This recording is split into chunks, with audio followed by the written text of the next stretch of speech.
Get over here!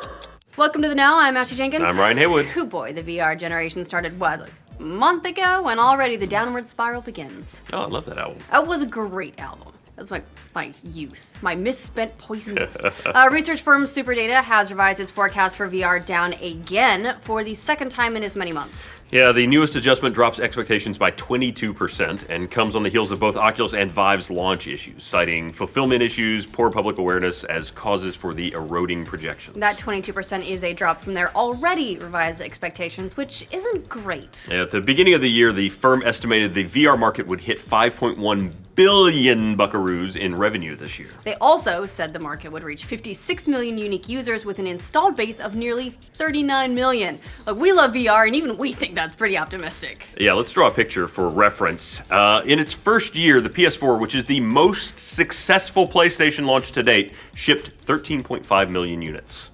Shipped. Just to retailers, not even necessarily sold all the way to consumers. Combine that with somewhere in the neighborhood of 10 million shipped for Xbox One in its first year, and another 4 or 5-ish million for Wii U's first year, all up across the entire console business. That's 27 or 28 million as a first-year launch period. So yeah, the research firm was a tad optimistic to call VR Maybe bigger just than a tad. an entire console launch. Though to be fair, it's partially because they think hardcore VR headsets like Oculus Rift and HTC Vive are less important to the market than other VR solutions like mobile. Yeah, a cornerstone of their projections actually hinged on the launch of Samsung Gear VR, which sold out in the first 48 hours and then continued selling out as quickly as they could be manufactured. Specifically, they think mobile is going to be the crowning glory of VR. Of nearly 39 million VR adopters, they estimated that nearly 30 million of those would be on mobile VR devices, with a PC a distant second with 6.6 million, and consoles even further behind with 1.9 million. And before you get too upset about those console numbers, ye PlayStation faithful, that could largely be because it's not out yet and the other ones are. Yeah. It's hard to buy something that doesn't exist. Well, many have tried, I mean, although we do that with every game That's now, what right? eBay's for, right? However, that was at the beginning of the year when everything still looked pretty rosy. The first hit to VR's dominant future came early in March when the firm slashed their projections by a brutal 30%, down from 5.1 billion to 3.6 billion. Yeah, in their revision, they blamed overestimation of the PC and VR markets and lack of consumer awareness, but admitted they'd probably underestimated the console market. Stephanie Lamas, the director of research and insights for Superdata, said at the time, console will be high-end VR's white horse since it has lower hardware requirements, easier to set up, and lower pricing. PlayStation's 35 million plus users are also a far larger, accessible audience than that of high-end PCs, which tops off at about 17 million. Yeah, PlayStation VR also took the blue ribbon for consumer awareness, with 28% of Americans having heard of it.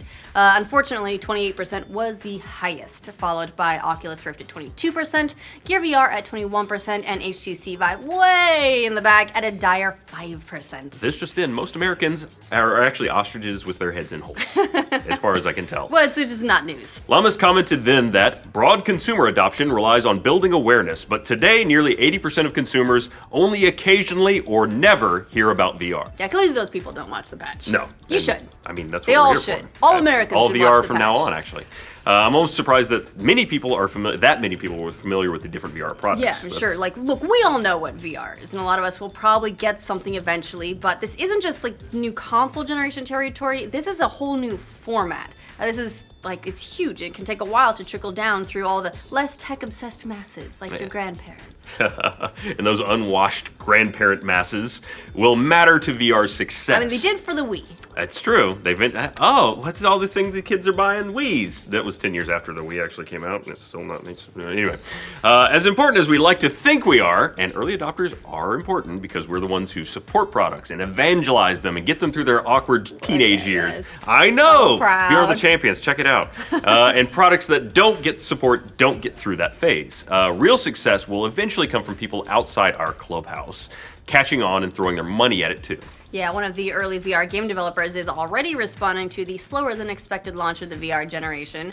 Vive's Job Simulator has been out for like 2 weeks now, and they've already cut the price of their game from $40 to $30. Also, it comes with the hardware. So. Well, just that aside. I don't know how you can get the game without getting the hardware, but whatever. I did it. You did? Wait, you got the game without the hardware? You paid $40? Well, they gave us some. Anyway, developer Alchemy Labs initially justified the price on the need to recoup their development costs and the limited install base. But since one of the more common complaints about the game, even in otherwise positive reviews, was the price, they decided to cut it. In a good guy move, though, they have offered refunds to anyone who bought the game at a higher price, no matter how much job simulating they've done. Do you think that includes you getting a free? I should go check. You want all your dollars back? I don't know if I bought before or after the drop. I should go check on that. Yeah. In some ways, it's surprising to see these projections dropping this sharply, given that Oculus Rift and HTC Vive are both pre-ordered out for several months, but they have had their fair share of launch issues. Their fair share, and then some. In some cases, Oculus pre-order ship dates have been pushed back by as much as 2 months, citing an unexpected component shortage. Yeah, Vive, on the other hand, admitted to having headaches with headset distribution, but didn't really comment on the cause. Yeah, even Gear VR, which seemed like a smooth launch, immediately sold out. They've had trouble staying in stock. Yeah. It's hard to get a VR headset these days. It's true. Hardware shortages aren't new. Anyone who's tried to buy like a console at launch before, so we're all kind of used to it, but that doesn't make it less of a problem.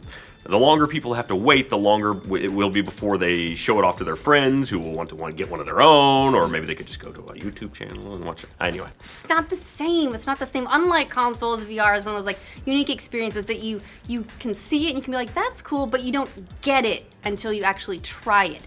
Like watching stuff, it's awesome. It's just a taste. Sticking one of those screens on your face is another level.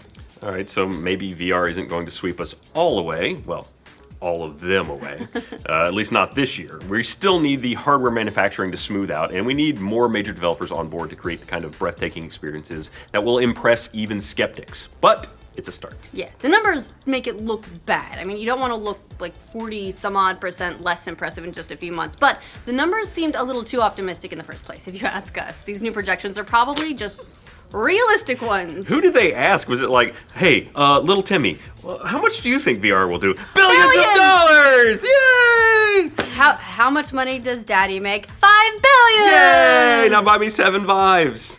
Well, what do you guys think of the VR launch? Is it about what you expected? Let us know in the comments. And for more VR all day, air day, like this video, subscribe to the now. Oh, and subscribe to Achievement Hunter so you can watch VR the Champions.